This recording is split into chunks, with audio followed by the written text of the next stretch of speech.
Imam ibn Taymiyyah rahimahullah, he said that even your shadow leaves you in the dark.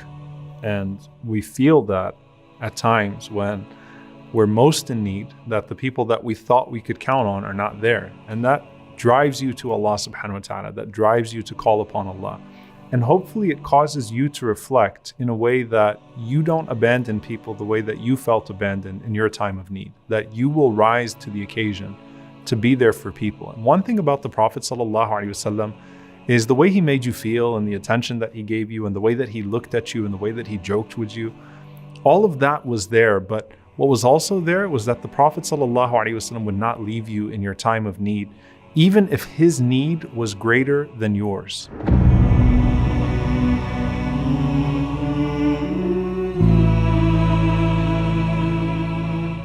You find this as a trait of the Prophet ﷺ in Mecca, even under persecution, right? Where this man from afar comes to the Prophet ﷺ to complain to him about a debt that was owed to him from the same people that were oppressing the Prophet ﷺ. And the Prophet ﷺ takes this man who he doesn't even know to the door of Abu Jahl, who he knew very well, who used to torture the Prophet ﷺ and murder his companions, and demand that Abu Jahl pay the man back. So how was it then for people that knew the Prophet ﷺ when you had established a relationship with him? First and foremost, Jabir radiallahu ta'ala anhu says the Prophet ﷺ was never asked for anything to which he responded no. The Prophet ﷺ would always do something. He would always say something sallallahu alaihi wasallam. Now, he had to apportion the attention that he gave to certain things, but the Prophet ﷺ never fully dismissed a person. And that starts off, by the way, with his charity. And even if a person took something from the Prophet ﷺ in a harsh manner, the Prophet ﷺ did not respond in like manner. Anas radiallahu ta'ala anhu says, I was walking with the Prophet ﷺ one time, and he was wearing a mantle of Najran with a thick border. So he had this garment with a very thick border.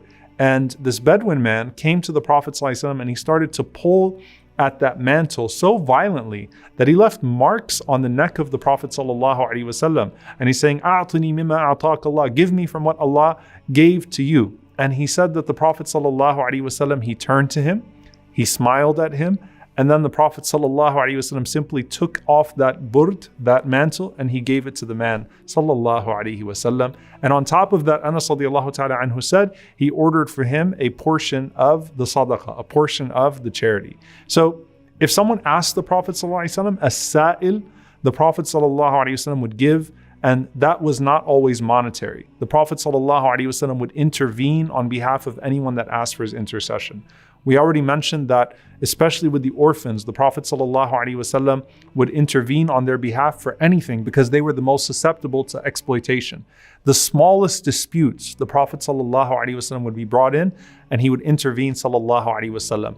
If there was a territory dispute between neighbors about where a garden starts or finishes, the Prophet ﷺ would intervene and he tried to make peace between the neighbors. If you had a debt that you needed to be paid, if the Prophet ﷺ could not pay the debt on your behalf, the Prophet ﷺ would go to the one that you owed the debt to and he would encourage him to be lenient towards you. If you needed to get married, the Prophet ﷺ would look for a spouse for you. If you had a marriage dispute, the Prophet ﷺ would try to help you in your marriage dispute. And these are again with people that were not, considered from the nobility of Medina or people that are famous in the seerah. These are just people that the Prophet ﷺ saw as his brothers and sisters in need. And he always responded to the call ﷺ, and he taught and lived this as a form of worship. وَلَئِنْ أَمْشِيَ مَعَ أَخٍ لِي فِي حَاجَةٍ أَحَبُّ إِلَيَّ مِنْ أَنْ أَعْتَكِفَ فِي هَذَا الْمَسْجِدِ شَهْرًا. For me to go out there and to walk with my brother in his hour of need is more beloved to me than doing i'tikaf, than secluding myself in this masjid, meaning the masjid of the Prophet ﷺ, for an entire month. Think about that. And one of the beautiful descriptions of the Prophet ﷺ in that regard is the way that he would do so. Abdullah ibn Abi Awfa radiallahu ta'ala anhu, he says, وَلَا يَأْنَفُ أَنْ يَمْشِيَ مَعَ الْأَرْمَلَةِ وَالْمِسْكِينِ فَيَقْضِيَ لَهُ الْحَاجَةِ. That the Prophet ﷺ was not too proud to be seen walking with the widow and walking with the orphan, walking with the poor person, all the way until he fulfilled their need.